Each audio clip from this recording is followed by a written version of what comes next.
সম্মেলন করতে পেরে আমরা নিজেরাই খুব গর্বিত বোধ করছি।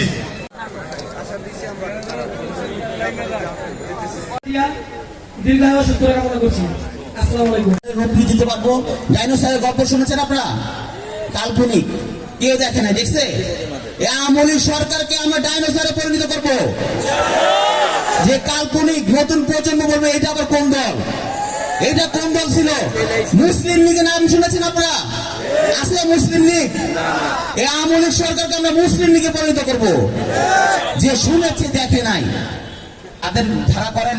এখানে কোনো ভাই নাই, যাদের ধারা আপনাদের নেতা হয়েছেন কোনো ভাই নাই। এই দলে ভাই একটাই, দেশ নায়ক তারেক রহমান, ভাই একটাই।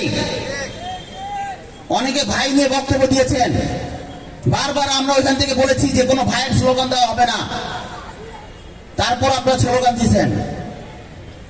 এই কাজগুলি করবেন না প্লিজ।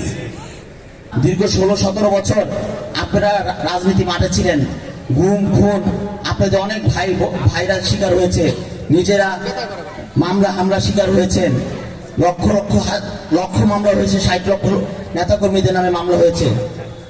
আমার দলের আমার ভারপ্রাপ্ত চেয়ারম্যানও চায় না যে কই বহিষ্কার হোক, শোকজ হোক, আমরাও চাই না। আমরা চাই যে আপনাদেরকে নিয়ে রাজনীতিটা করব। আমরা কোয়ার্টার ফাইনাল খেলা জিতেছি, বিষয়টা কিন্তু খেয়াল রাখবেন। আমরা গত 17 বছর হাসিনার পতনের দাবিতে আন্দোলন করেছি। হাসিনা শুধু পালিয়ে পতনই হয়নি, সে দেশ ছেড়ে পালিয়ে গেছে। সেটা হলো কোয়ার্টার ফাইনাল, মাথায় রাখেন। সেমিফাইনাল, কোয়ার্টার ফাইনাল যদি সেমিফাইনাল ম্যাচটা কি আরো কঠিন হয় না?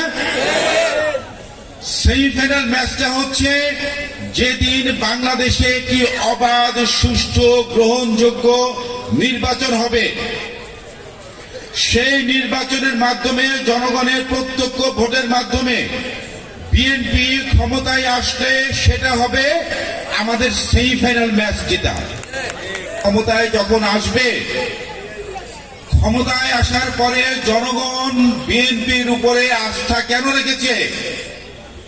গত 17টি বছর আওয়ামী লীগের অপশাসন, দুঃশাসনে এদেশের মানুষ যখন জাতাকলে পিষ্ট ছিল, আওয়ামী লীগের দুর্নীতির কারণে, তাদের স্বেচ্ছাচারিতার কারণে মানুষের বাক স্বাধীনতা হরণ করার জন্য, মানুষের জীবন যাত্রাকে দুর্বিষহ করে তোলার জন্য, মানুষের সকল দ্রব্যমূল্যের দাম মানুষের নাগালের বাইরে চলে গেছে।